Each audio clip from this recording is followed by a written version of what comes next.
14 рабочий күндө жабылат да, жабылгандарын өзүнчө папкага 3 күндүк, 4 күндүк каттар. Сразу инфотокуска түшүрөбүз. Президенттин Жалал Абад облусундагы ыйгарым укуктуу өкүлдүн аппаратына 1 жыл ичинде жарандардан 1185 кайрылуулар келип түшкөн.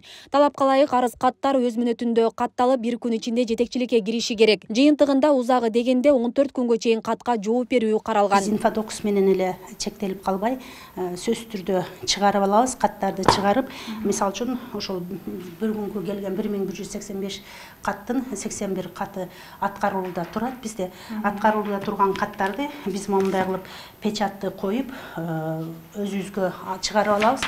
Бул чыгарып алып качан гана бул кат аткаруудан бүткөндө 14 рабочий күндө бүтүш керек мыйзам чегинде. 14 күн бүткөндөн кийин биз район кылып папкаларга тигебиз.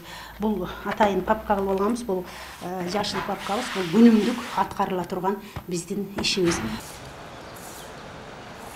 Эгер кызмат адамдары жарандардын кайрылууларын кабыл алуудан жана кароодон мыйзамсыз баш тартса, кароо мүнөтүн бузуп, жазуу жүзүндө же электрондук формада жооп жөнөтпөсө, мыйзамдарда белгиленген тартибин бузса, тартиптик чара колдонулат. Облустук администрацияда мындай учур бир жолу катталганы маалымдалат. Жарандардын кайрылууларын кароо тартиби жөнүндө мыйзамдын негизинде өз мөөнөттөрүндө жооп берилген бардык арыздаттанууларга. Бир гана учур болгон, бир кызматкерибиз 1 күн мөөнөт кечиктирилип жапкан. Бул 14 жумушчу күн ичинде баягы мыйзамдын негизинде жооп беришибиз керек эле, 1 күн кечиктирилип калган. Бирок ал кызматкерге биз тартиптик чара колдонганбыз, эскертүү тартиптик жазасын алган. Андан тышкары дагы ыйгарым укуктуу өкүл өзү жумасына 1 жолу кабыл алат, четверг күндөрү саат 15:00-дөн 17:00-га чейин. Андан тышкары дагы тиешелүү орун басарлар дагы жумасына 1 жолу кабыл алат. Бул өзү биздин кире бериште коомдук кабылдамабыз бар, ошол жерде графиктер илинген, ошол негизинде келе беришет. Ал эми Жалал Абад шаардык мэриясына 9 айда электрондук каттоого 960 арыз сунуштама түшкөн. Мындан сырткары коомдук кабылдамага 230 жаран жеке жазуу жүзүндө кайрылган. Көпчүлүгү ооз-2 маалымат алып жеринде чечип кетишет.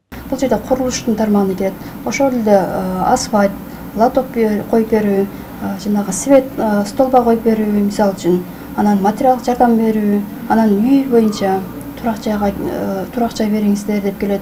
Мисалы үчүн турак жайга муктаждар көп да азырчы. Ошолор боюнча кеп келгендер бар. Анан да кайсылар бар? Турак жай ижарага жер алуу, базардан месте алуу, ушулар боюнча кайрылгандар болот. Учурда жарандардын кайрылууларын кароо тартибин бузган кызмат адамдарына айып салуу сунушу коомдук талкууда турат. Мыйзам долбооруна өзгөртүү киргизүү менен аткаминерлердин жоопкерчилигин жакшыртуу максатталууда. Активисттер бул механизмди заман талабына ылайык толугу менен жаңылоо зарылчылыгы эч ак эле келгенин билдиришти. Не знаю, не пришло еще, жок, еще келе элек. Уақыт келсин, өзүнүн процедурасы бар, тияк бияк деген бюрократия.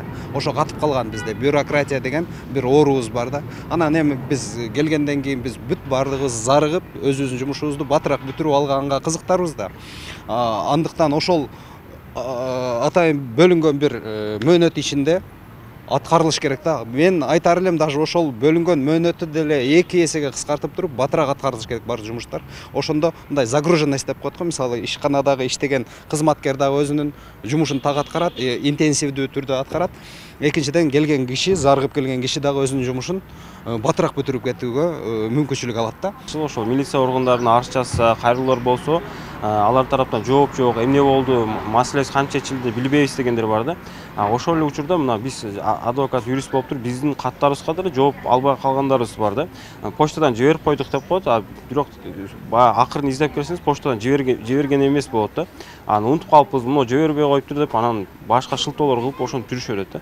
Ошондон азыркы мыйзам долбоордо эгер жоопкерчилик көздөп, жоопкерчилик тартыла турган баягы жарымалар, штрафтар көздөп калса, анда ошо жоопкерчилик сезет эле да. Бүгүнкү күндө катка жооп бербей койсо эмне болот десе, эч ким айта албайт да. Мынча сом штраф төлөйт, же мындай тартип жаза бар деп аны эч ким айта албайт. Анан эмнеге келишпестик чыгат? Ошо катына жооп ала албаганда, ошо кайрылуусу баягы эмне деп коебуз, кош көңүл мамиле кылып койгондон келип чыгат да. Биздин мамлекетте азыр ошо депутаттар, өкмөт ошо ишеничим жогорулатуу үчүн ушундай механизмге келип чыгып атат да. Бул жөн жерден келип чыккан жок да. Ар бир жерге барсаңыз, кабыл албайт, катыбызга жооп бербейт дейт. Бизде мыйзамда ооз-2 кайрылуу системасы да бар да. Ооз-2 кайрылып койсо деле ошого да жооп бериш керек. Биздикилер жазганга үйрөнүп алганда жаз дейт. жазсаңыз анан 14 жумуштун ичинде карайсыз дейт. Ал деген сөз 14 жумушчу күндүн ичинде сөзсүз 14-күнү жооп берсин деген сөз эмес. Бүгүн кайрылды, эртең жооп берип койсо да боло берет. 14 күндүн ичинде да ал. Биздикилер 14 жумуш күн бар экен, ал жооп беребиз, ал убактым бар дейт да. Бегиле кетсек, регион телеканалына тийиштүү кызмат адамдарынан жооп ала албай, аргасыз президент Садыр Жапаров УКМКнын төрагасы Камчыбек Ташиевке кайрылгандар четтен чыгат. Наразычылыктардын көпчүлүгү укук коргоо органдарына болуп келет. Асия Сыдыкова, Шерзат Эгембердиев, регион телеканалы, Жалал Абад.